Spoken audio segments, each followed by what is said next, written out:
Sasa tutakuwa tukitembea pamoja na wazee wetu, na tunasema ya kwamba Wakenya wale ambao ni wa kutoka Mount Kenya, sisi zote tuko pamoja, tumeshikana na tunataka kusema tutaenda pamoja kama mandugu na madada. Lakini pia tumesema ya kwamba yale makesi zote ambazo zilikuwa zimewekelewa vijana wote kwa maandamano, kwa nini vile baba wameshikana na Ruto, sasa makesi ziondolewe, kwa sababu sasa hatuwezi saidia baba pande hii na vijana bado wanateseka.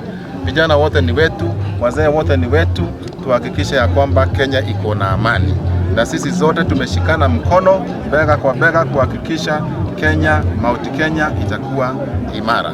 Nataka kushukuru kwa bunge wale walisimama na Wanjiko, wakasema Wanjiko asaidiwe, hata kama hawakufaulu, tunawapongeza sana, na lazima tusimame na Wanjiko kwa sababu Wanjiko ndio hapo tu.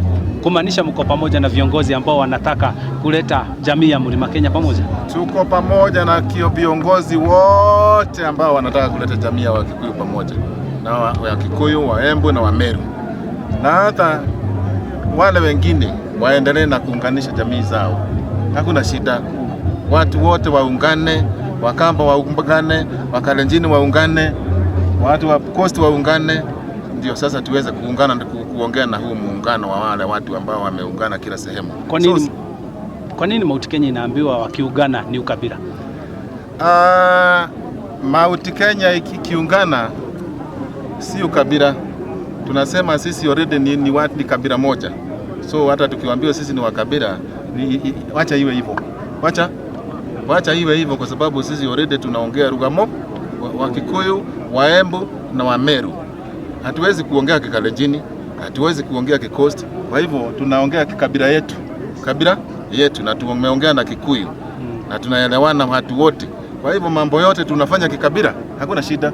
There's no problem. Gen Z na vijana wako pamoja.